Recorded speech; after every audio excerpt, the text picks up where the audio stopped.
The following podcast is brought to you by the Johners Podcasting Network, found exclusively at wrestlingwithjohners.com.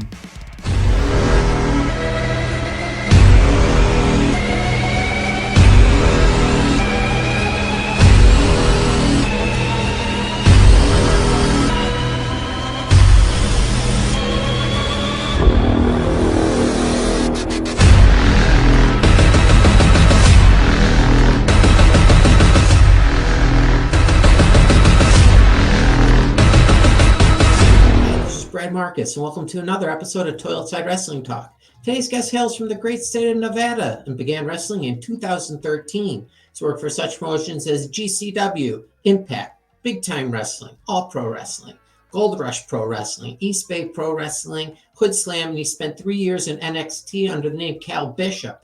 He's held the EBPW Championship as well as the PCW Inter-California Championship. Along the way, he shared the rings with the likes of D-Unit, Sir Samurai, T-Rent, Levi Shapiro, Juice Robinson, Angelo Dawkins, Sledge, and I could go on, but I won't. So let's welcome today's guest, someone who isn't as scared of Russian women as I am. I give you the Grizzly, Kal Jak.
Hey, Cal, how are you? Good. Thanks for having me, bud. My pleasure. My pleasure. Thank you for coming on. All right, so we have a lot to cover. So we're gonna start at the beginning. Did you grow up in Reno or Vegas? So funny enough, I was born in Reno. Okay. But I grew up in Northern California in this town called Vacaville. Okay. Now, where's that? What's like the closest big city to that? So it's in between Sacramento and San Francisco. Oh, okay. So it's east of It's east ocean. of like the Bay Area. Yeah. Okay. The ocean. Yeah. East of the ocean. Okay. So then, why were you born like in a casino, like randomly, and then went home, or? So at the time, my family, they were living in this little Nevada town called Gardnerville. Okay. And my dad had a job opportunity to go work in a town right by Vacaville. Okay. And they liked the town, so they wanted to move there. So that's just where we stayed. Oh, okay. And what did your parents do for a living, if I may ask? My dad was an engineer, and my mom worked for this electric company, but my dad was doing pretty well with his work, so she just became a stay-at-home mom and raised myself and my sister, and my dad just worked for this construction company and did very well. And so you said you had a sister. That's your only sibling? Yeah, just one sister. Were you older or younger? I'm younger. Oh, okay. So what was that dynamic? Was it like typical, like, just sister, me and younger brother fighting? Brother. Yeah, just that kind of stuff. Now, has it since switched where you're like kind of like the older one and she's the younger one, just because of like your stature? That dynamic will never change. Really? Yeah, it'll be the same, which is fine. Is your sister like as tall as you? No, I got her by like almost a foot. So really? I, for some reason, got the tall genetics. So, and is anyone in your family, over 6 feet tall? My dad is 6'4". Okay. And I have him by a couple inches because I'm 6'6". Yeah. And my mom's only 5'6". I think we have some tall people like on my dad's mom's side. Okay. Yeah. And so like, were there were you a big kid? Well, not really. I was kind of in the middle growing up. Okay. I think I was kind of a late bloomer for sure. Because when I was in the 6th grade, I was probably like 5'3", 5'4". Oh, okay. You know, and then I grew a little bit each time. When I was in 7th grade, I was still like 120 pounds. Not necessarily a big kid. Yeah. And then eventually my freshman year, I got to 160. Oh. And then I got to like 180-ish my sophomore year. And then eventually I got to like 210 junior year. And then eventually like 230, 220-ish my what were senior you? year. Okay, were there did you play football because you wanted to, or were there kind of like expectations as you were getting bigger that you needed to? I always played growing up as a kid. I played we played Pop Warner football. Yeah. Which, and as a kid I just always played, and then it just continued over when I played in high school. We had a really good football team my senior year. What were you doing where you were putting on 30 pounds each year? I think just a little bit had to do with genetics and that time of life as a young man, you hit puberty. Yeah, that's true. So things drop. Yeah, sure. Things go down and then you start going up. And just slowly but surely I just got bigger. Were you doing anything like consciously to eat more or anything, or your body just did what it needed? It's funny, like now that I'm older, I know a lot more about nutrition and diet and how important it is to eat a lot of food, but also drink a lot of water. Hydration and gaining weight is so important, especially with what supplementations you put in your body, whether you're taking a bunch of protein or you're taking creatine or whatever. Oh yeah. Water is so important. Everything goes through the liver, and you just got to stay hydrated. So, how much water are you drinking a day? I have a hydro flask. Okay. Called the Coldest, and it's a gallon jug. I don't have it with me right now, but I try to get well over a gallon a day. Really? Yeah, absolutely. Okay, I've read if you added up all the times you took water breaks, how long would it take you to drink a gallon? If I was consistent on it, like when I wake up, now I'm trying to get my routines down. Okay. I'm trying to get ready for, I want to have a really good 2022. Sure. So I'm trying to get up in the morning around like 4-ish, 5, and I work out, and then that's when I start drinking water. Okay. And I could usually kill a gallon right around 5-ish, 6.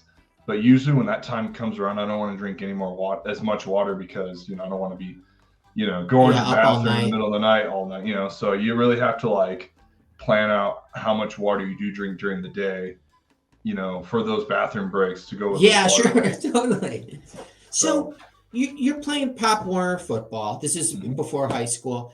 Has a wrestling fandom entered the picture up at that point? So my earliest memory as a kid, I do remember watching like something with Macho Man, and that's when I got interested. Yeah. But then as a kid who, my dad was an athlete, my dad wrestled in college at Cal Poly. So no matter what, I was going to do sports. It was just in my genetics. And so. And you enjoyed sports? Oh, absolutely. Okay. I love sports. I like to play more than watch. But as I get older, I do enjoy watching more and more. Yeah.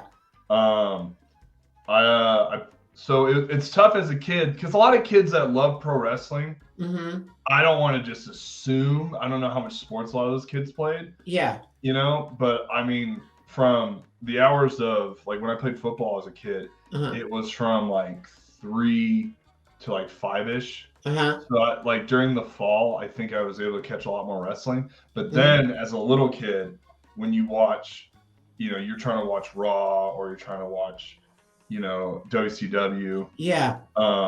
It's hard to watch those shows because for me at kid practice, we didn't start until around like 6:30. Oh, okay. And then from 6:30 to like 8:30, that would just be wrestling. And then by the time I get home and have a meal, either before or after practice, and then it's off to bed, So that's I never really, and then like when Fridays would roll around, I still didn't have a chance to watch like SmackDown or anything because I was either I had a wrestling tournament the next day and I had to go to bed early, or so as a kid, I didn't follow as much as I wanted to from probably like from the 5th grade all the way till I was a senior in high school. Wow. So, and then same kind of goes when I was in college wrestling, and then I didn't really fall in love with pro wrestling until I got recruited to do pro wrestling. So that's when I started following it again. So it's like when guys give me smack, before, like as I was getting in, like, you didn't follow the business, watch this. I was too busy being an athlete. Okay. Yeah. I had other obligations. So in high school, did you before you were getting recruited, or maybe when you were starting to get recruited, did you know you were good at what you were doing? I was good, but I feel like at that age, so many things are so impressionable on you, and you really kind of go through a lot of, like, it's a roller coaster. Yeah. I knew I was good, but I could have been great, and I think that's always. What's the difference? Well, so I know a lot of people would say, like, like when I was in college, I became an All-American, but my ultimate goal was to be a national champion. Okay. So in high school, my goal was to be a state champ, but it was, I want to be a multiple state placer. I want to be ranked top 20 in the country for my weight class. I want to, like, achieve a lot, Sure. Having big goals was always a thing of mine growing up. And so that's something that I've been always trying to chase if I'm in athletics. Sure. So in high school, I was good. But being a late bloomer growing wise, because you can see I was growing I was growing 20, 30 pounds every year. Yeah. There are kids that are just a little bit more physically mature than I was. So they had more of muscle density, and it's just a different kind of strength. So I was always kind of wrestling an uphill battle against a lot of those kids that developed a lot faster than me. Was there a certain weight where you're like, okay, this is the weight I'm going to stick at, and then you had to maintain that? That weight didn't happen until I was in college. Okay. When I wrestled at heavyweight. In high school, my parents never believed in me because, like, we have weight classes. They never had me cut weight. So I was always wrestling guys bigger and stronger than I was. Was your mom okay with you wrestling? Like, would she come to meets? Oh yeah, she can. I know a lot of guys who have parents that would, they're like covering their eyes. Yeah. My mom was never like that. She was cool. into it. Yeah. That's not common, like. Yeah. One of my best friends, his mom has never seen him wrestle when he was growing up. She couldn't watch it. But my mom was different. She was always down to watch. Are you close with your mom? I'm close with both my parents. And do they live near you? Well, it's funny enough. They actually live in Reno now, which they just moved to Reno. So, do people who live in Reno or say Vegas, do they go to casinos even? So, I feel like, me personally, the people of, like, Vegas, for example, the locals don't go to the Strip. Okay. That you take the Strip to people that are visiting Vegas. Okay. Unless you have, like, a job or something at the Strip, that's when you would go. But for the most part, I don't gamble. My parents don't gamble. I did have an older relative who was a gambler, but he didn't live in Vegas. So yeah. So well, we'll do an episode on him and his gambling problems. Sure, he's an interesting guy. I bet there's great stories just based on that. Yeah. During the recruiting process, what did it come down to when you were picking your school? For college? Yeah. Because, well, let's see. Real quick, just to kind of, in football, my high school team went 13-1, and we were a class A division. But we were part of the big school. Yeah. We weren't really a big school at all, but we had a good football program. Sure. So we went 13-1. If we would have won all our games, we lost one game, we probably would have had a chance to play in the state finals for California. Oh God. It could have happened. But I wish it would have, but it didn't. Yeah. And then my senior year for wrestling, I won state, and our team won state for wrestling. So, and we Does only had that one impress state girls at that point when word gets around, like on Monday that you're a state champion? Does that I don't impress know. anyone? Unfortunately, wrestling's not the panty dropper. Yeah, I think it is. It's not as glamorous as No, football and it's basketball. if you're like a baseball player or a basketball player, or you're the quarterback for the football team. You know, I was just a big lug. I was just a football player who was a lineman, and I was the head coach. You know, there's not like an attractive stigma that comes with those positions and that weight class. So, did you ever have the opportunity to pick football or wrestling? Well, that's what it kind of came down to my senior year. Was I had the option to, like walk on to play at USC for football, or I could have wrestled. I had a bunch of offers for scholarships for wrestling. But the thing is, like, there was a couple full ride stuff for football, but I just felt like wrestling was the thing that I just loved more. That was my passion, because as a kid, you attach yourself to things that you feel more related to. And like wrestling, it's how do I explain it? It's the sport where you can't rely on your teammates. You can only really rely on yourself. And that's what I liked about it, the freedom of that, where you can't fall back on your teammates. So that was something that I really gravitated towards, was that aspect of wrestling. So for me, it just felt like the right pick. And when it came to schools, I lived in Northern California. I went to Oregon State. Oregon State was only 8 hours from where I lived in Northern California. So to me, just like, I could have gone to Ohio State, or I could have gone to a couple of schools out in the Midwest. And just to me, I just didn't want to be too far from home, and I wanted to stay on the West Coast. So 8 hours isn't close to home, but it's reasonable, doable in a day. Sure. If you need to. Was being an athlete in college, was that fun, or like a ton of work? It had its moments. Okay. I mean, when I was in college, it was a lot harder than high school, that's for sure. And you had a lot of freedom, but you had a lot more responsibility. So you had to learn how to manage your time as best as you can with the schedule the coaches gave us. So, for example, and I still try to live as close to that lifestyle now that I did in college, because it's like we wake up roughly around the same time I do now, 4 or 5.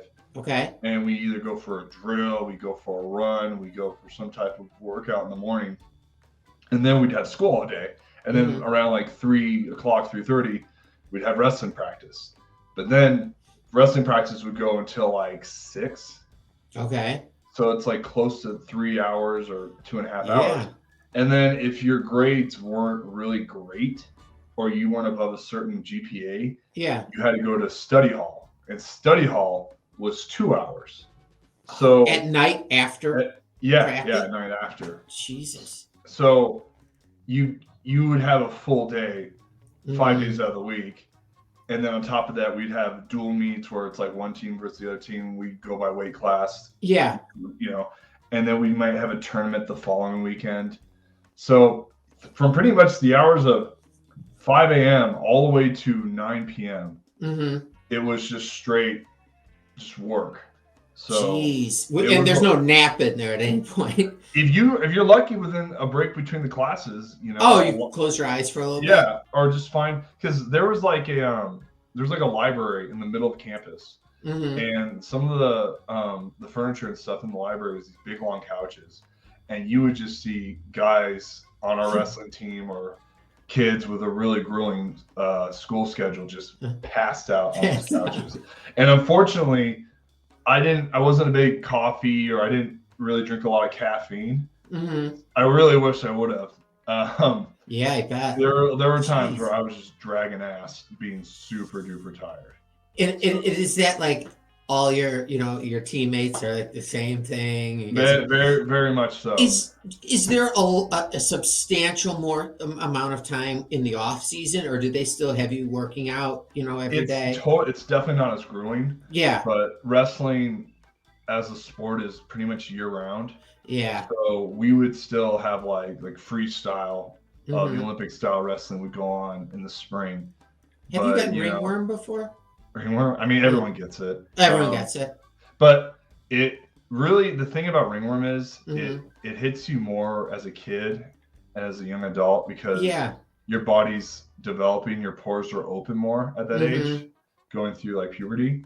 So you're more susceptible to getting it. Yeah. So interesting. I learned a little science today. Yeah. So because I still wrestle and train now, and I haven't gotten ringworm once. I'm knocking on wood for you. Just keeps going. That's the last thing I want to do is pro wrestling match. I'm covered in ringworm. That would be canceled immediately. Cal's gross. And then I tell you, like, you gave me COVID over the internet as well. Yeah, exactly. How do you find out that you're like you made an all American? Like, how does that get to you?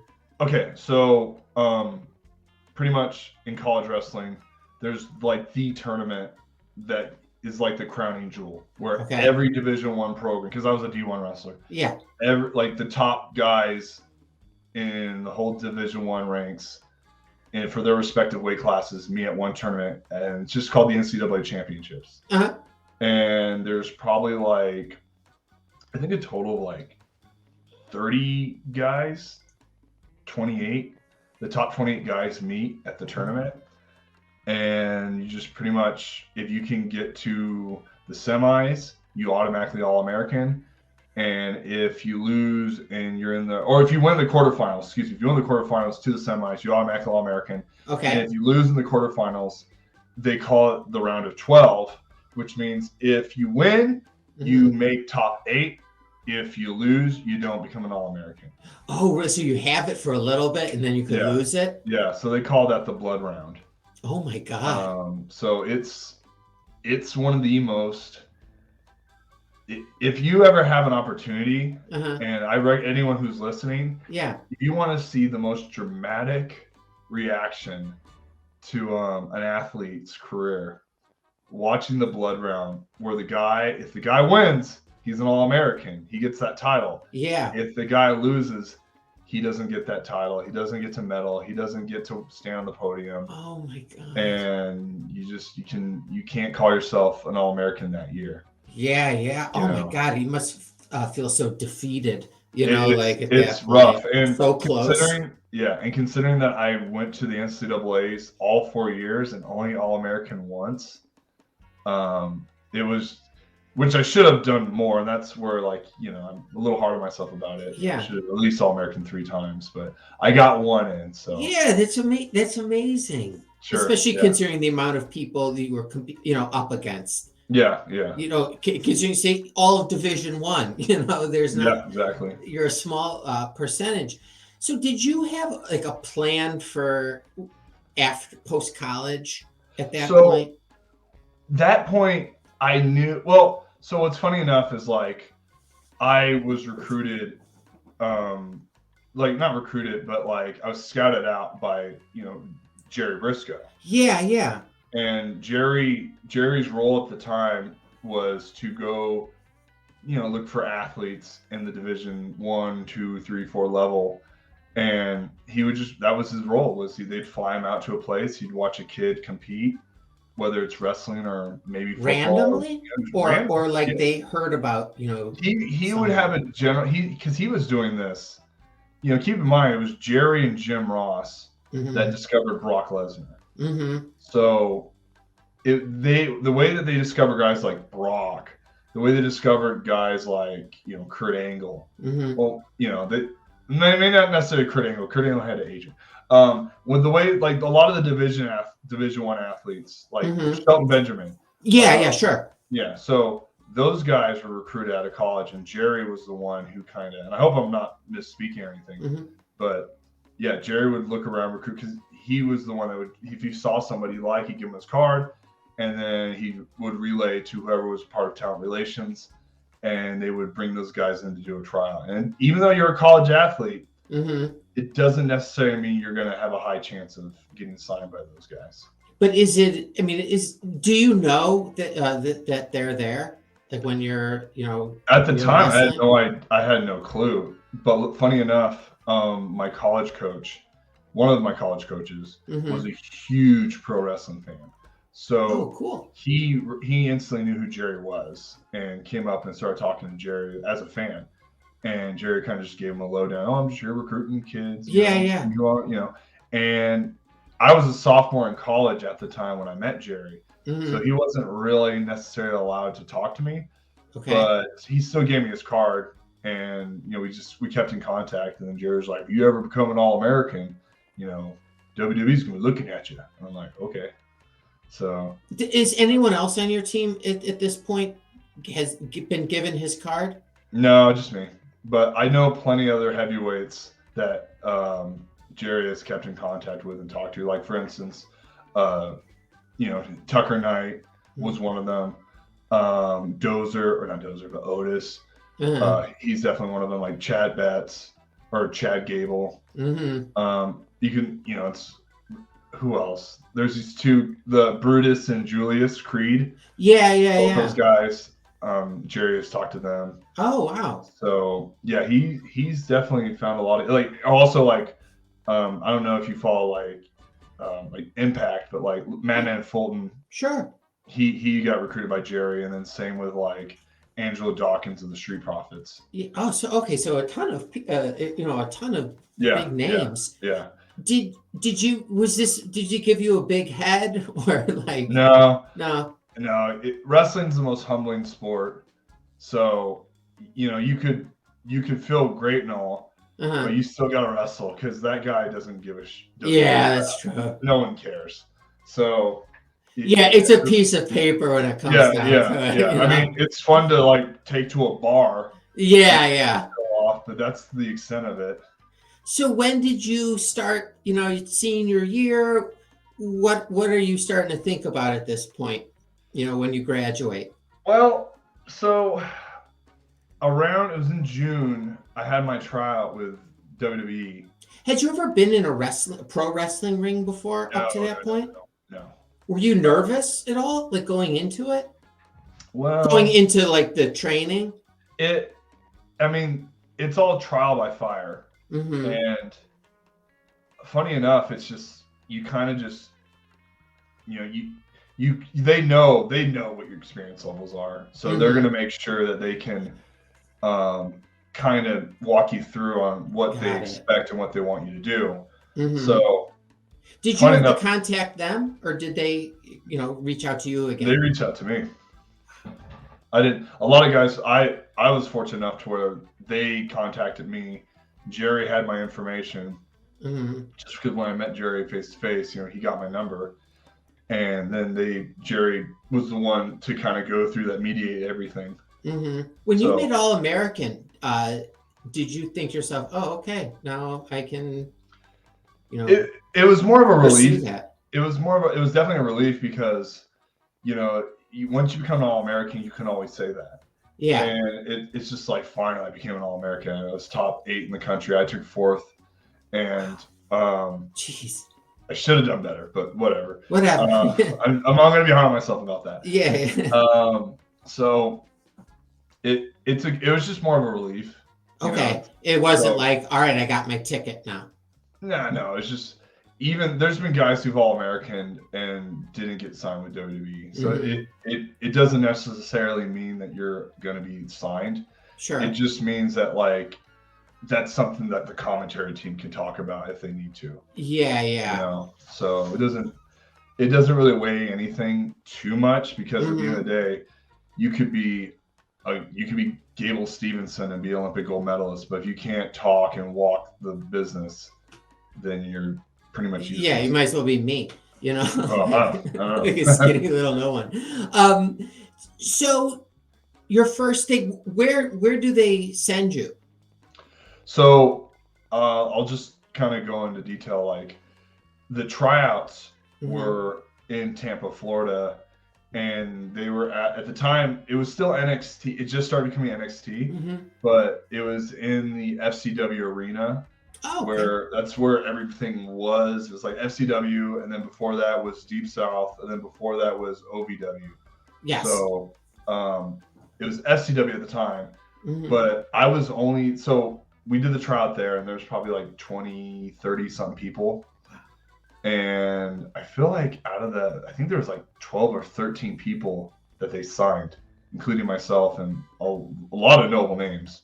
Yeah, So I imagine. Was it? How long did it go over? A couple days? it was 3 days. It was Mm-hmm. 2 days of in the ring, them just kind of just seeing how well we could take direction, Mm-hmm. see how well we could roll, see how well we could bump, see how well we could run the ropes, see how well we could run the ropes with somebody running the opposite direction, and how well Uh-huh. we could kind of pace ourselves. Did So, you feel physically ready for this? oh yeah, I mean, Okay. I was probably in the best shape going into it ever because I was just getting done with college wrestling. So Yeah. college season ended in mid-March. So I had like kind of a 2 month lull, but I Okay. was still training lifting. And so going into it, I was never like, out of shape or winded. I was Mm-hmm. pretty healthy and strong at the time. So it wasn't like, it wasn't too hard. I mean, everyone talks about horror stories of Mm-hmm. the tryout and how tough it is. It is hard. Mm-hmm. I would imagine me trying to do it now would be, I would have a much different story on how my experience was. But being There wasn't a 20, story. being 23, Yeah. being Best shape of your life. that's definitely, it wasn't anything too challenging. And then how do you find out that you're going to get signed? They hinted to me that we knocked it out of the ballpark, Uh-huh. and just me and a couple of the guys. So just be expecting a phone call within the next few months. And So how quickly, like after you hear that news, do you like call your mom or your dad and say, I think they things just are kind of looking expected good? it. I think they just kind of knew, and I Oh, definitely knew too. so did Because you fly back home? I flew back to Oregon. Okay. Yeah, because I still had to finish up schooling. Oh, that's right. Yeah, I still had some stuff I had to take care of, and like after I graduated. So here's the thing though, Mm-hmm. like a lot of the guys that did the tryout in June, I think it was around June, maybe it was May. I forget. It was like Okay. May or June. So for instance, I did the tryout with like Fulton and Dawkins, Mm-hmm. and those guys came in September of 2012. Now, I could have either came in September 2012, Mm-hmm. but I just kind of wanted to wait a little bit. But there's a couple things. I ended up coming in January of 2013, at the very end of 2013, Mm-hmm. or excuse me, the very beginning of 2013. So And did you did you celebrate at all, or is it like, all right, I got to get to work? it's just the next Like, thing. It's just like the next step. and I'm sure so I did. you I mean, if I think about it, it's almost 10 years. It'll be 10 years. Actually, no, it won't be. It'll be like 9 years wow. next. Well, like so there's no like celebration. There's no let's go to the bar and have some beers. Nothing, I'm about sure we that. did that. I guarantee we did that. I just can't really recall. I think we did. Okay. Um, so Are I you mean, bigger? Are you bigger than any of your non-wrestling friends? Are you bigger for the than most all of part, them? yeah. For the most part, yeah. None of them. I'm bigger than the majority of my wrestling friends that wrestle. Yeah. So does anyone intimidate? If it's like a dark, 2 in the morning, you're walking down the street. Are you nervous at all? Not really. It takes a lot. Yeah. Not really. I've met the Mountain before, and I wasn't Yeah. intimidated by him. Oh, really? Yeah, I met him at the Performance Center in WWE. How tall is he? He's got to be like, I. I mean, It he's wasn't a like monster. he's huge. He's probably like 6'9", maybe 6'10". I one time But it saw. wasn't, his height didn't get to me. It's just how he's built. Yeah, It yeah. made him look bigger. I saw a picture of him once with his girlfriend, and I swear to God, it looked like an elephant, like with a mouse Yeah, next to it. yeah, I mean, I've seen. Yeah, she's tiny, and he's just this giant human. so But like, you sign And they fly you back down to Florida? So pretty much I signed, I think it's September, and then we agreed that I'd show up in January of next year. Okay. And then I show up in January. And then I'm living in Tampa at the time. And then from Tampa, I was only there for 6 months at the FCW place because we were right in the middle of moving from Tampa to Orlando, where the Performance Center is right now. Mm-hmm. And so, was that a real upgrade? Yes, it's a huge upgrade. But there was something about the old arena I really liked because it was grimy. It wasn't much. I mean, it was mostly at the time 3 rings. Mm-hmm. But I mean, sometimes we get 4. And I don't know, I just really liked it. I just sometimes I just prefer things not as just a little low. How do I explain it? Just like rough or raw. Yeah, a little raw. Yeah, you know, it just gives you more of that old school vibe. It's like I went up to visit my old college, and it was like all the bars are like flashy, nice. I liked it when the floors were sticky. Yeah, like walking around. It was like the dive bar of. Yeah, exactly. Yeah. Okay, so I understand that. Was being part of NXT, like when you look back at it, like a great experience? It was definitely, I'd say, like bittersweet. Okay. Because when I was in NXT, it was a lot of fun. I love learning. I really wish I could have. I mean, it was different because we were in that first year was all transitioning. It was a huge transition period, not in the sense of going to the ring and learning, but in the sense that like we were in Tampa and then going to Orlando, and there was some issues with how they were setting up the coaching staff. Because even coaches were getting moved around quite a bit. Like we had Ricky the Dragon Steamboat there as a coach, and it was awesome. But then he got switched to a Legends deal by WWE, so he wasn't obligated to become a coach anymore. We were like Joey Mercury became a TV producer.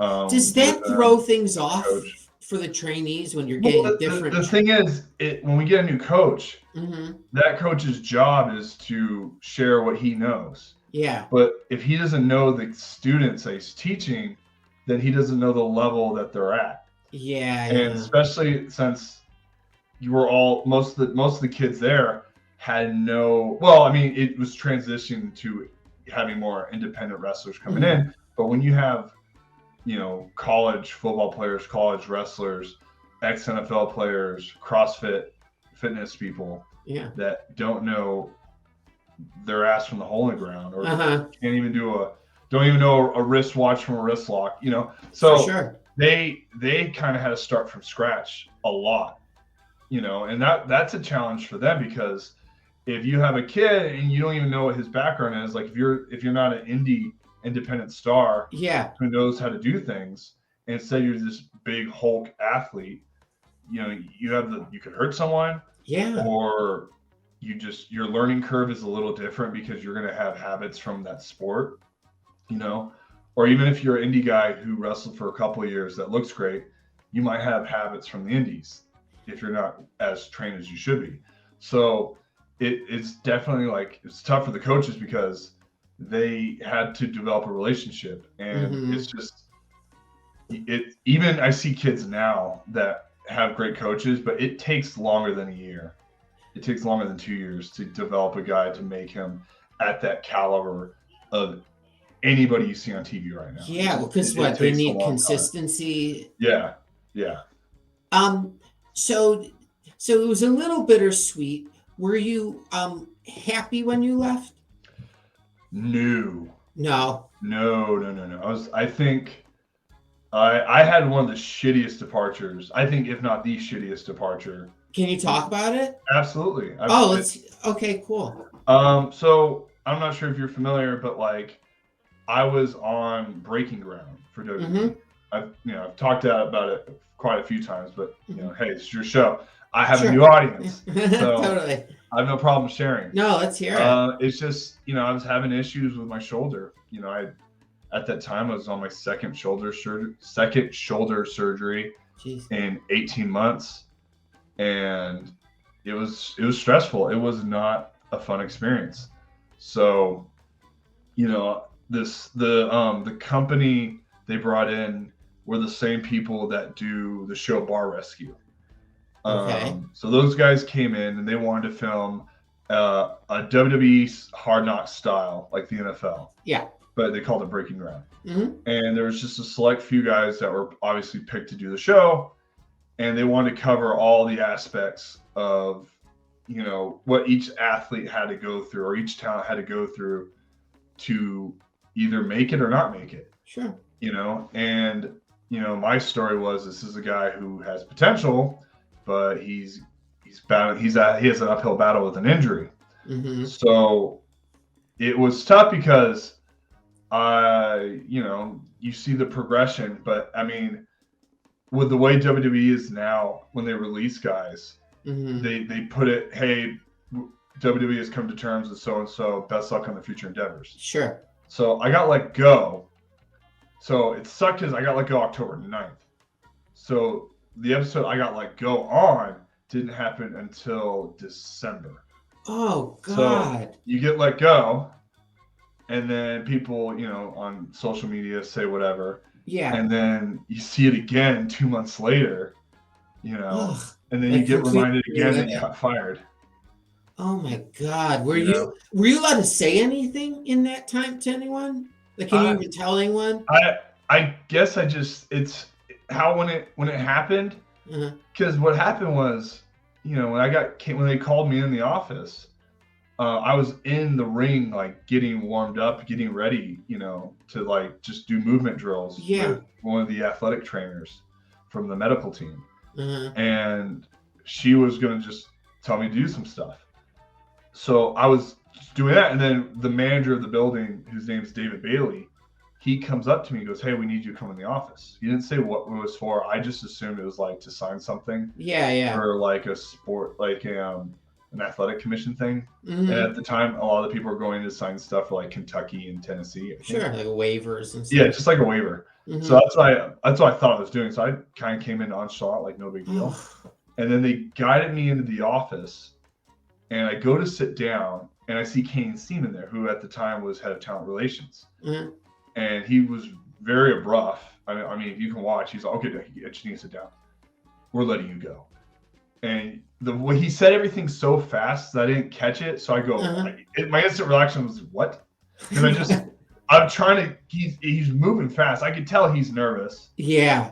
And are there cameras there? Well, that's the thing. I got film getting fired. So there was like a camera I have in front of me right now on the table.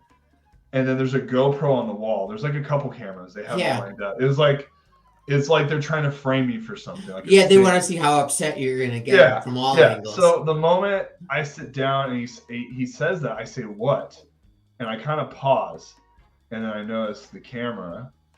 And I notice the camera in front of me. And I'm like, oh, those motherfuckers. I'm not allowed to swear, but. No, that's fine. No, okay. Of course. So that was the first thing in my mind. I know what's going on. Okay. So I just kind of sat there and just hear him kind of plead his case on why. And it's like, I understand the reasoning. You're investing a lot of money into a talent. You're spending close to however amount, on this developmental talent. And he's showing no signs of progress in the ring because he can't get in the ring because of an injury. Yeah. So since I wasn't showing the right progressions because of an injury, we can't use him. We need to let him go, come to terms with it. So I was cool with that. Like if they would have said it like that, but they didn't. If there weren't cameras there, would they have said it like that, do you think? I think if they weren't cameras there, I would have probably taught. I didn't say a word because I'm like, they want my reaction. Yeah. I'm not giving them anything. Like, this is bullshit. I didn't want to get filmed being fired, and I know that was going to happen.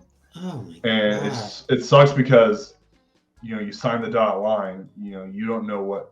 And realistically, I didn't think they were going to do that. I just assumed this is my opportunity to have a cool little comeback story. Yeah, and they can be patient with you. It's like yeah, exactly. It's like, okay, we like Clay, or Cal or whatever, and he's a Uh-huh. hard worker. Definitely worked really hard as much as anyone else there. So, But like in baseball, if you have like a guy in the minors who's like a huge prospect and has to have Tommy John, the team doesn't cut him. They rehab him and get him ready for the next season. And the thing is, it's just like it's just a really weird situation. And then getting released the way I did, it just kind of sucked because it didn't put anyone in a good light. It didn't put me in a good light. It didn't put WWE in a good light. It just made it really distasteful. It was kind of, I would say, tacky. It's like the only thing is they want to just like see if, like how hurt someone can get, emotionally. Yeah. How long between when they said this to you? Were you out off the property? Did you just like leave right away and collect stuff? I leave the building, and then the head coach, who's still the head trainer now, is Matt Bloom, A-Train. He calls me to go in his office, and he pleads, like he said, this was not my decision. We had none of the coaching staff, nobody here knew that was going to happen except for Canyon. So, and they didn't even tell us that was going to happen. Yeah. So nobody in the building knew that was the case. Jeez. So and here's the thing, like he didn't know, and then the trainer who was with me, the medical staff, Tara, they pulled me aside. They bring me to the office. No one told her I got let go, so she just waited, hanging out by the ring, like well over an hour. She told me. Oh, jeez. So they didn't tell her either. So she just was like waiting. I felt bad for her because there are other people in the building that that she could have helped or whatever, but she was just waiting by the ring. I would have thought it was more of a professional thing, Yeah, exactly. So did you, and like I feel this way, did you like have such disenchantment towards wrestling at that moment? Like, did you say like, I'm sick of wrestling, Well, so I thought maybe it'd be a good idea to go back to like freestyle wrestling, or maybe which was a bad idea because I tried to do a tournament and I only had like a month to get ready for it, and it was actually like a really tough tournament. So I was just out of shape, had no confidence in my shoulder or my abilities, so it was a bad idea. It didn't really do anything for me. But it wasn't until when Breaking Ground got released 2 months after I got let go, where I was like, you guys don't know what the fuck you're talking about. And it wasn't them per se, but like when Kane Seaman was like, unfortunately his body can't handle how tough this business is. And I was like, excuse me? What? Been wrestling since I was a little boy. You guys don't know anything about me. So I just got hit with a nasty injury bug, upon which, being in the indies for what am I at right now? Like 6 years, I haven't yet to have a serious injury once. So that's amazing. How long did it take for you to recover after you left NXT? How long did it take for your shoulder to be close to 100%? It really didn't come back to me. I think not. So I got let go on October 9th, which we're coming up to that. So that'll be my my anniversary for everything let go. It wasn't until like maybe January, February, because I started coming to my high school and wrestling with the kids on my old high school team when I moved back from I moved back to California. So I just came to the wrestling room and started working out with those guys. Were you aware? Say what? Go on. I was just saying, my shoulder didn't really bother me too much. I was cautious for sure. And then it was such a slow progression of getting back into the ring and feeling comfortable, feeling 100%. When you were in NXT or even in college, how aware were you of like independent wrestling? It's funny you say that, because I've said this about, if a promotion if no one knows, then no one's going to go. So I had no clue about independent wrestling because there wasn't a lot of independent wrestling around where I lived in Vacaville in Northern California. I mean, there is stuff, and like there was APW in the Bay Area, and then I wasn't sure how much stuff was in Sacramento at the time. So, but independent wrestling wasn't huge where I lived in Northern California. I felt like it was much popular down in SoCal in the Midwest. And on the East Coast. So it wasn't a really big thing at the time. And I could be wrong, but I just felt like it wasn't a huge thing. So but funny enough, before I went to WWE, I did go to one indie show to watch. Me and my college coach went. And it was on the card. The main event was Colt Cabana versus Adam Pearce. Oh gosh! Oh, that's funny. Yeah, it was one of the 7 Layers of Hell matches. Him and Adam Pearce were. Oh wow, that's right. I forgot about those. So they did like a no DQ match or something in Oregon at this like junior high for the company was WCWC, which is like West Coast Wrestling Company or something like that. Ran by like Jeff Manny and I think like D'Lo Brown. And I didn't get a chance to meet those guys, but I did watch Colt and those guys wrestle. So it was pretty fun. So that was my first. And like you like the environment and everything. Yeah, and it was actually a pretty decent crowd too. So I mean, I was like, okay, is this what it's like at every indie show? Like especially I learned that no, it's not. But so, and because even that show wasn't, because NXT was still growing, FCW was still growing because we did the coconut loop, as they say, where you just go from one Florida town to the Florida town. And we didn't have it wasn't a huge draw at any of those places. Did you how did you get yourself back into wrestling regularly? Did you have notoriety because of who you were, and did that make things easier? No one cared. Zero. Why? Did they look down at you because of that?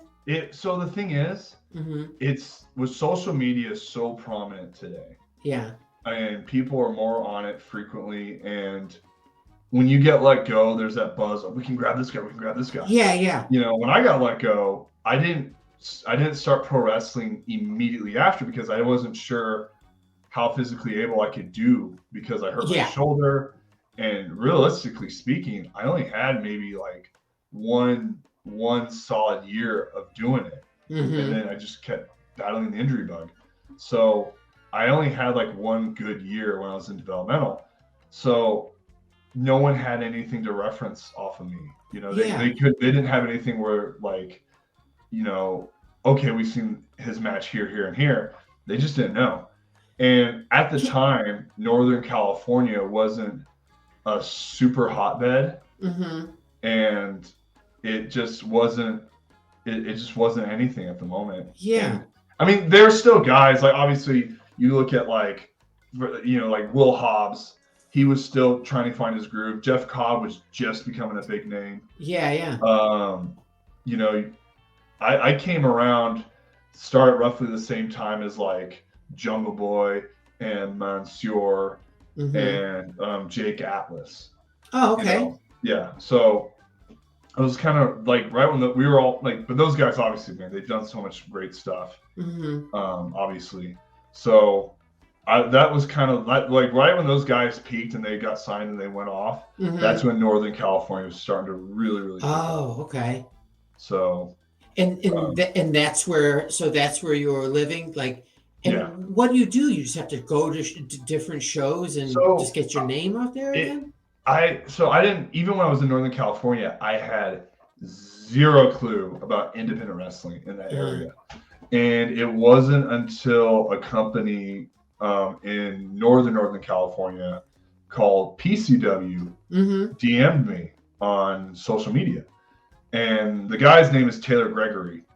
And he asked me, he's like, hey man, we see that you live in Vacaville. It's only an hour and 30 minutes away from where we are. We'd love if you come up and roll around with us and train for a bit. And, you know, I said, sure. You know, I had nothing to lose. At the time, I was just substitute teaching and coaching high school wrestling. So I just drove up there and, you know, got to meet a lot of that part. I think I was more nervous about that because, you know, I've never really been to an indie scene behind the scene. I mean, it's a lot different than it's definitely different than what it was in NXT. NXT wasn't super glamorous by any means, but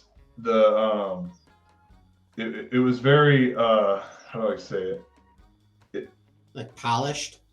Yeah, it was more polished in NXT, but it's just a little rough around the edges. Yeah. You know, so getting to know all those guys and at PCW and, you know, kind of getting acclimated to independent wrestling, like I tip my hat off to those guys.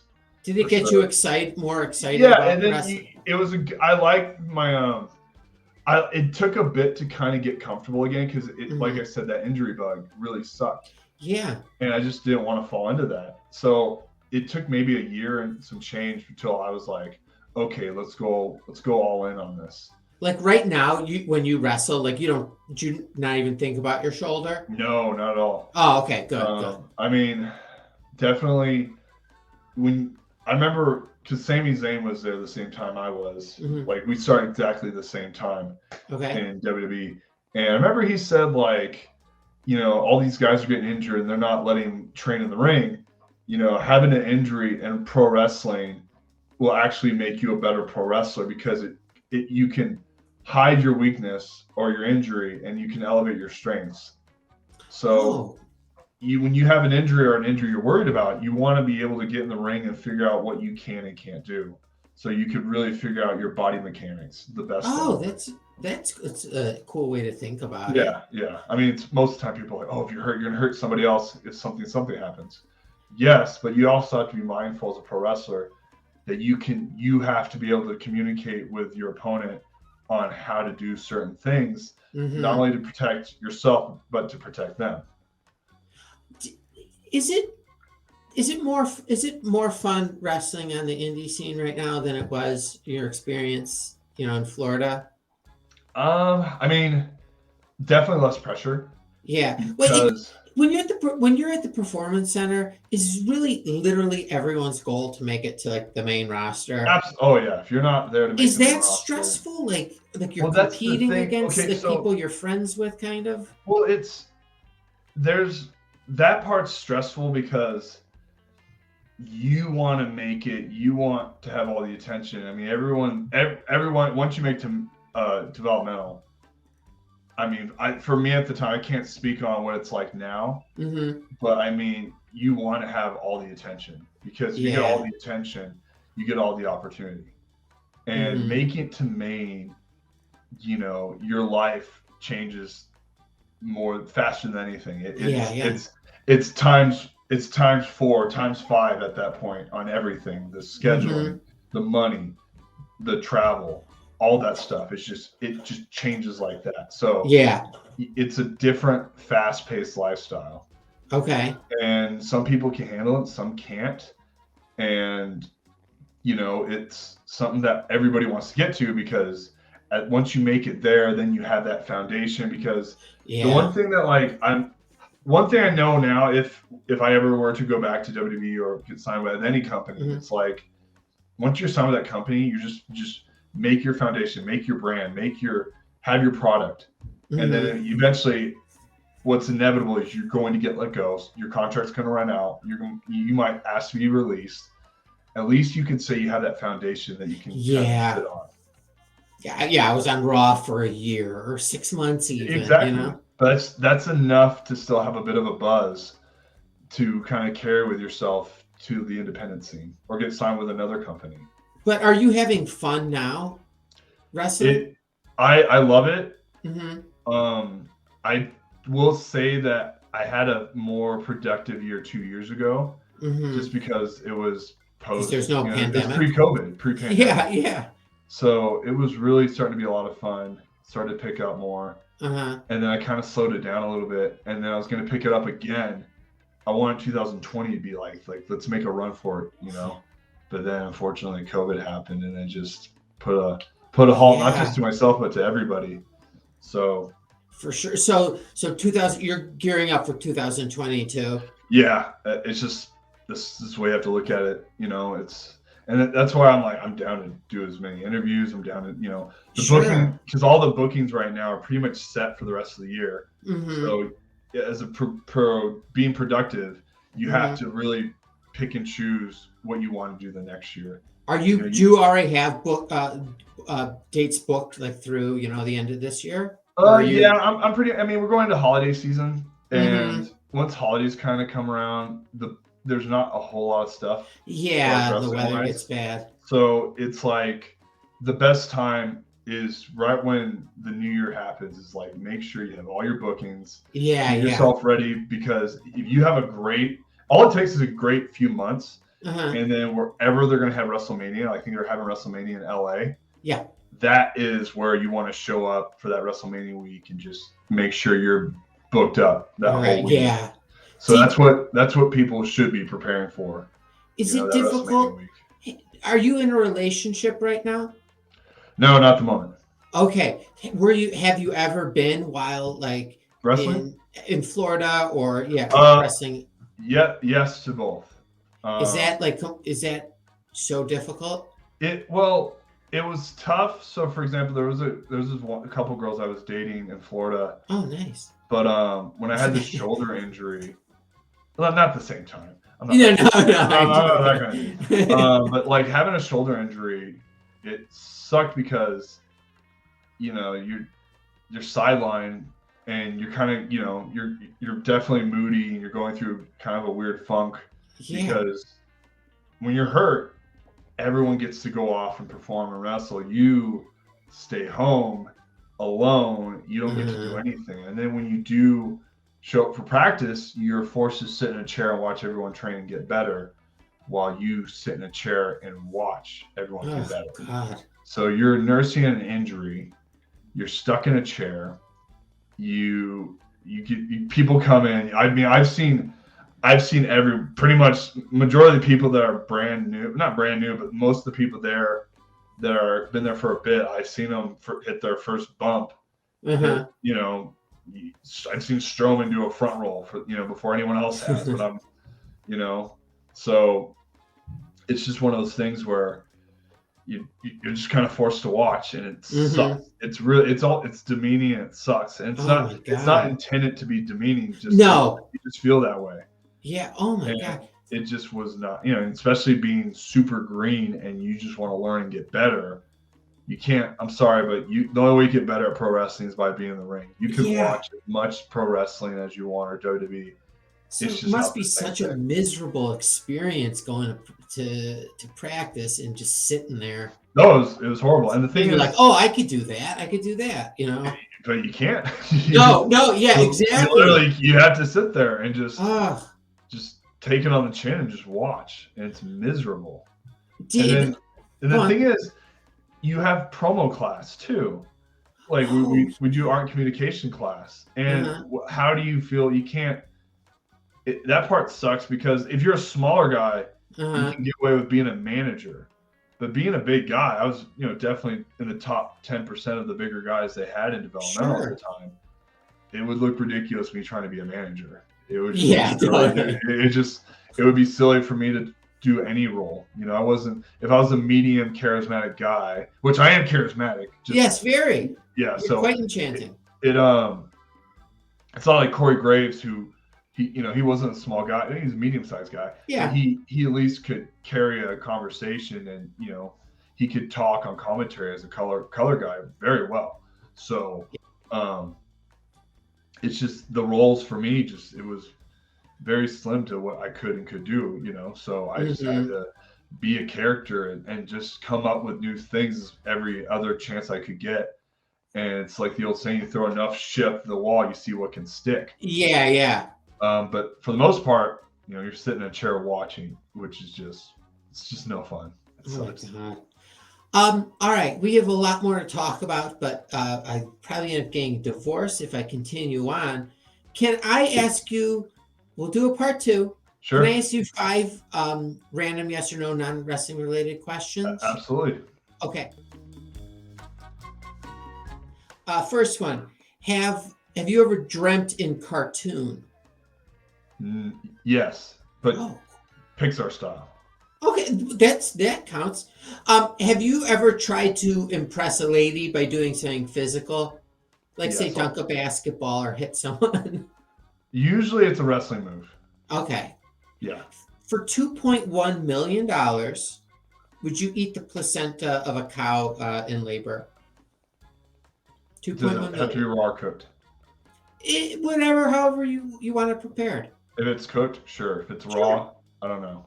Okay. No, cooked. They'll make it If up it's the way you cooked, want it. easy. That's fine. It's cooked I've had cow tongue before. What's the difference? Oh, yeah, totally. Is there any circumstance where you would adopt an 18-year-old? Yes. Okay. Because if he's a kid who's down on his luck and he just needs a platform to kind of jump off of to find luck, because 18 is such an impressionable age. And young. You're young. And, I have a buddy right now who has an adopted kid who he adopted 4 years ago. Okay. And he's going to be 18. And Wow. that kid's doing well. Good so person. It's like, yeah, it's a great person. It's actually super beast. So, oh, really?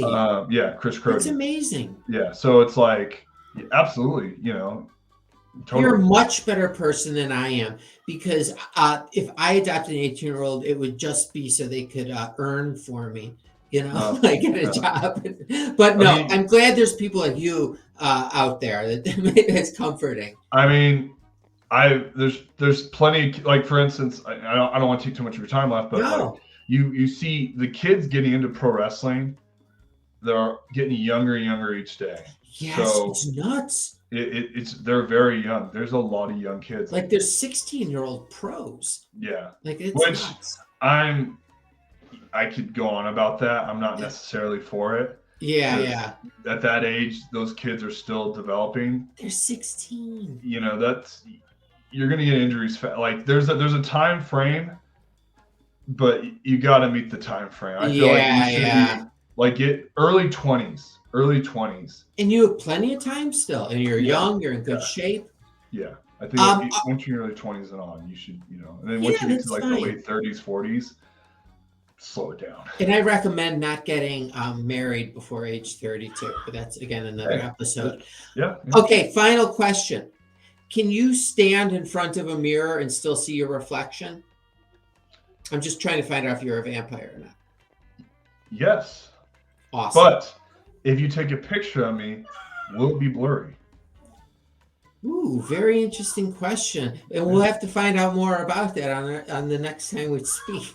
For sure. I may have to do some recon on that. Yeah. Cal, thank you so much. Listening to your stories, it's amazing. And like, no kidding, like, I would love to have you on again. I love doing podcasts. All right, if you ever have anything to say, I don't like shoot interviews where you bury a bunch of people and stuff. I thoroughly enjoyed having conversations. And good, because I love just listening. Yeah. But I'm sure you have a zillion other good ones. Sure. All right, well, until we speak again, stay healthy and safe. And again, thank you so much for coming on. Oh, thank you for having me. I really appreciate it, bud. All right, take care, Cal. You too. All right, bye.